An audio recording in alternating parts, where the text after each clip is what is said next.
Le Sénégalais Cheikh Sarr a été nommé nouvel entraîneur en chef du Rwanda pour un contrat d'1 an, selon une communication datant du 26 avril 2021 de la Fédération rwandaise de basketball. Pendant son séjour en Tunisie, lors des éliminatoires d'Afrobasket à Monastir, Cheikh Sarr a aidé l'entraîneur rwandais par intérim, Henri Mwinuka, lors des séances d'entraînement et a été régulièrement aperçu sur le terrain pendant les matchs.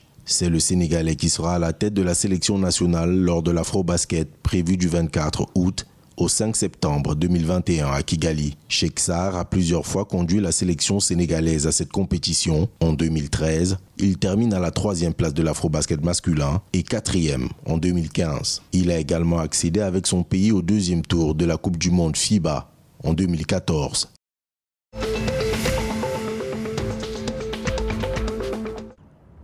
Les autorités éthiopiennes ont annoncé le rapatriement le 26 avril 2021 de 298 citoyens vivant à Djeddah en Arabie Saoudite. Les représentants des affaires consulaires générales au ministère des Affaires étrangères ont accueilli les rapatriés à l'aéroport international de Bolé.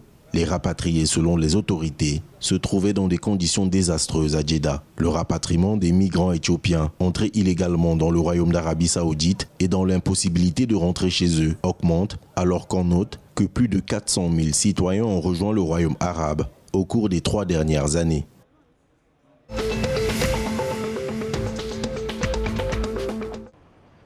Le Bureau des normes du Kenya a annoncé de nouvelles réformes concernant le processus d'inspection des marchandises importées sans certificat de conformité. Les produits concernés sont notamment le sucre, les céréales, les légumineuses, les engrais, les produits animaux, les produits laitiers frais, les produits horticoles frais et les produits d'occasion. Le Bureau des normes du Kenya a notifié à tous les importateurs et au grand public qu'il confiait l'inspection et la certification des marchandises aux entreprises de transit Syokimau Transit Shed et Mitchell Coats à Nairobi. Selon les directives émises par le Bureau des normes du Kenya, les importateurs doivent s'assurer que leurs fournisseurs connaissent les exigences de qualité à l'importation, spécifiées dans les normes kenyanes.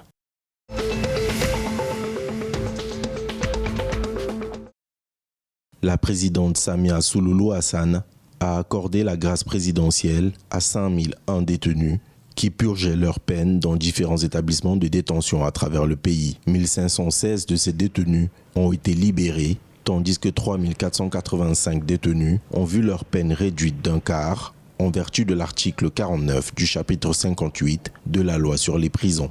Selon le directeur des communications présidentielles, Gerson Msigwa, les 3485 détenus, dont les peines ont été réduites, continueront de purger le reste de leur peine en prison. La présidente Samia a appelé tous les prisonniers libérés à faire bon usage de la formation qu'ils ont reçue pendant leur incarcération et à rejoindre leurs concitoyens dans l'édification de la nation.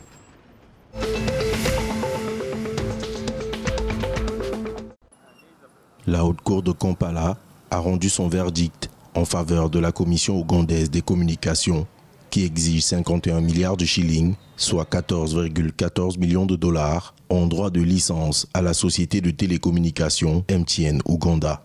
Des frais de licence représentant la période du 21 octobre 2018 au 30 juin 2020, une période au cours de laquelle l'opérateur n'a pas renouvelé sa licence de télécommunication et qui expirait en octobre 2018. La Commission ougandaise des communications a à plusieurs reprises reporté la délivrance de la licence renouvelée pour permettre l'harmonisation avec les processus internes du gouvernement. C'est le 18 mars 2020 que la Commission ougandaise des communications a communiqué sa décision de renouveler la licence pour une période de 12 ans à compter du 1er juillet 2020. Le juge de la haute cour de Kampala, Moussa Sekana, a déclaré qu'il n'y avait aucune irrégularité procédurale dans la décision prise par la Commission ougandaise des communications d'imposer des frais de transition sur la base d'une évaluation au prorata.